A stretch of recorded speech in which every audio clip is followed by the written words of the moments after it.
Hello good morning students. आज हम बात करेंगे dependence of EMF on concentration of electrolyte and temperature, जिसको क्या बोला जाता है, नर्नेस्ट इक्वेशन। ठीक है, तो इन्होंने क्या कहा, नर्नेस्ट साहब ने कहा कि जो आपका इफेक्ट होता है ना कंसंट्रेशन का, किसके ऊपर, ऑफ द इलेक्ट्रोलाइट के ऊपर, उसको एक्सप्लेन किया गया था एक मैथमेटिकल इक्वेशन के द्वारा, जिसे क्या कहा जाता है, नर्नेस्ट equation.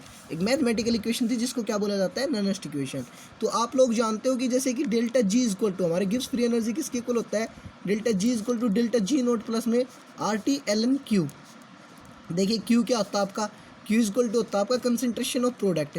Concentration of product aqueous के अंदर लेते हैं ना हम कंसंट्रेशन, अपॉन में concentration of reactant in aqueous, जो एक्वस मीडियम के अंदर होती है, उसका रेशियो होता है आपका क्यू। ठीक है, दूसरा आपने देखा था इलेक्ट्रोकेमिकल सीरीज के अंदर कि delta G is equal to minus N F E cell होता है आपका, इसके इक्वल होता है आपका। ठीक है, उसके बाद delta G nought is equal to क्या हो जाएगा, स्टैंडर्ड कंडीशंस के ऊपर गिब्स फ्री एनर्जी होगी ये, तो मीन्स ई नोट सेल हो जाएगा आपका, स्टैंडर्ड कंडीशंस के ऊपर ईएमएफ हो जाएगा। तो इनको पुट करेंगे इक्वेशन के अंदर, वो इक्वेशन के अंदर तो आपका क्या आएगा, माइनस का N F E cell is equal to आपका आएगा माइनस का N F E note cell plus R T L N Q. ठीक है, आप एन एफ से पूरी इक्वेशन को क्या कर दो, डिवाइड कर दो। एन एफ से आप इक्वेशन को डिवाइड करोगे तो क्या आएगा, E F cell is equal to minus N F से, तो यहाँ माइनस एन एफ से माइनस एन एफ कट गया, तो क्या आ गया आपका ई नोट सेल, और यहाँ पे क्या आ गया प्लस की जगह minus R T by N F. ठीक है, एल एन क्यू।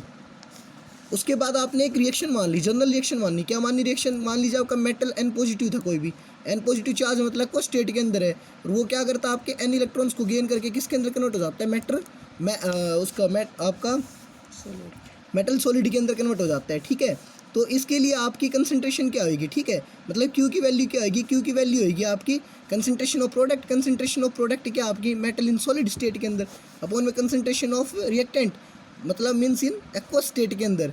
और आपको ध्यान रखना हमेशा जो सॉलिड स्टेट के अंदर या लिक्विड स्टेट के अंदर कंसंट्रेशन होती है वो कितनी कंसिडर की जाती है आपकी, 1। केवल हम कंसंट्रेशन किसके मान के चलते हैं, एक्वस स्टेट की। तो किसके आ गई आपकी, एक्वस स्टेट की हमने कंसंट्रेशन कैलकुलेट की, तो क्यू की वैल्यू आपकी ये आ गई।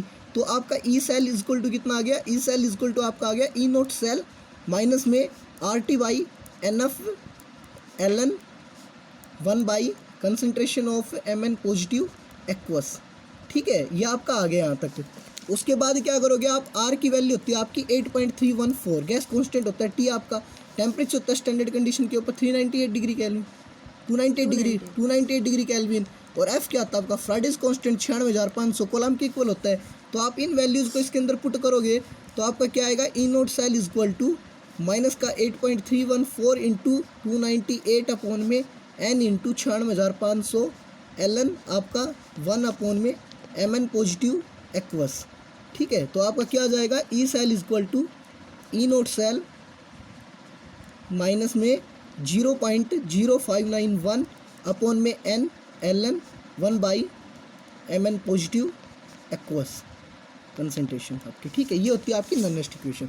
उसके बाद बात करेंगे हम calculation of EMF with the help of Nernst equation. ठीक है, इसके लिए ना आप एक एग्जांपल ले लो। आपका एग्जांपल आपने क्या ले लिया कि आपने एक सेल रिएक्शन ले ली, आपकी क्या हो रही है, डैनियल सेल के अंदर एक रिएक्शन हो रही है, जिंक 2 पॉजिटिव के अंदर एक आपने क्या ले ली, इलेक्ट्रोकेमिकल सेल के अंदर एक रिएक्शन ली, कॉपर 2 पॉजिटिव से कॉपर के अंदर कन्वर्ट हो रहा है, मीन्स ये कॉपर सॉलिड के अंदर, ये एक्वस के अंदर आपका, ये एक्वस के अंदर है, और ये किसके अंदर आपका, जिंक सॉलिड के अंदर है। तो आप इसका ईएमएफ कैसे निकालोगे, पहले तो आप फर्स्ट ऑक्सीडेशन आप सेल रिएक्शन के लिए क्या लिख लो, नर्नेस्ट इक्वेशन लिख लो। तो ई जिंक 2 पॉजिटिव से जिंक के लिए हमेशा आप क्या लोगे, रिडक्शन वैल्यू लोगे। यहाँ पे अगर आपको जिंक से जिंक 2 पॉजिटिव की वैल्यू दी हुई है तो आप उसको क्या कर दोगे, नेगेटिव कर दोगे।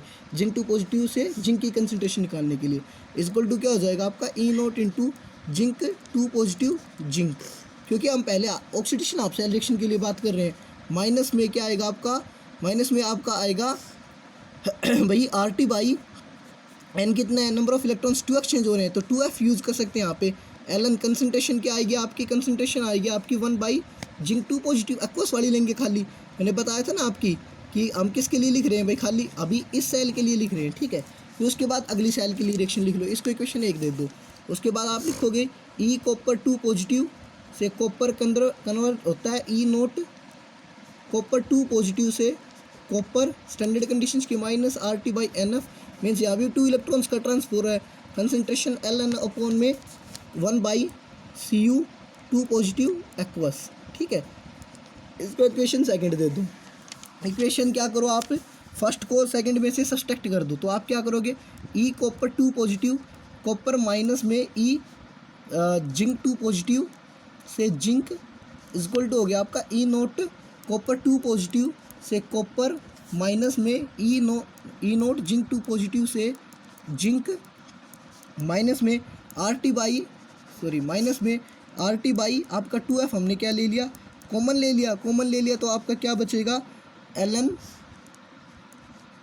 N 1 by copper two positive aqueous minus में L N 1 by zinc two positive aqueous, ठीक है। उसके बाद क्या आएगा आपका, ये ई सेल हो गया आपका, ई कैथोड माइनस में ई नोट एनोड हो गया मतलब, तो इसको हम ई सेल लिख सकते हैं। तो ई सेल इक्वल टू क्या हो गया, ये आपका ई नोट सेल हो गया, E note cell equal to minus R T by 2F L N. Concentration आप log m minus log n लगाओगे तो क्या जाएगा, concentration of zinc two positive aqueous upon में concentration of copper two positive aqueous, ठीक है। उसके बाद आपका आता है कि आप इक्विलिब्रियम कांस्टेंट को कैसे निकालोगे, तो आप एक सिंपल जनरल रिडॉक्स रिएक्शन लिख के चलो। आपकी रिडॉक्स रिएक्शन क्या हो रही है, जिंक से प्लस में कॉपर टू पॉजिटिव प्लस में टू, आपकी एक जनरल हमने रिएक्शन मान ली, जिंक सॉलिड से आपका क्या हो रहा है, कॉपर टू पॉजिटिव, और ये किस में था, एक्वस के अंदर था आपका, ठीक है। एक रिएक्शन होती है जिंक टू पॉजिटिव के अंदर जाता है और कॉपर किसके अंदर कन्वर्ट हो जाता है, आपका कॉपर सॉलिड के अंदर कन्वर्ट हो जाता है, ठीक है। एक आपने क्या मान ली है, रिएक्शन मान ली, ठीक है। तो आपका जो केसी होता है, इक्विलिब्रियम कांस्टेंट होता है, वो क्या होता है, concentration of zinc two positive means product की कंसंट्रेशन अपॉन में कंसंट्रेशन ऑफ रिएक्टेंट, ये होता है आपका zinc solid concentration of copper two positive aqueous, ये होता है आपका। तो केसी इक्वल टू आपको पता है उसकी कंसंट्रेशन तो आपकी किस क्या हो जाएगी, सॉलिड की तो 1 हो जाएगी, तो कंसंट्रेशन किसकी बची आपकी, एक्वस की, तो zinc two positive aqueous upon में concentration of copper two positive aqueous, ये आपकी केसी की वैल्यू आ गई, ठीक है।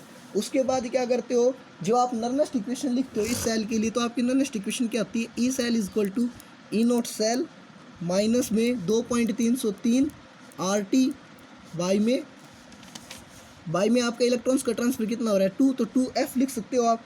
उसके बाद log of concentration zinc two positive aqueous product की कंसंट्रेशन अपॉन में concentration of reactant copper two positive aqueous. इसको आपने क्या लिखा अभी, केसी, तो ई सेल इक्वल टू क्या हो गया आपका, ई नोट सेल।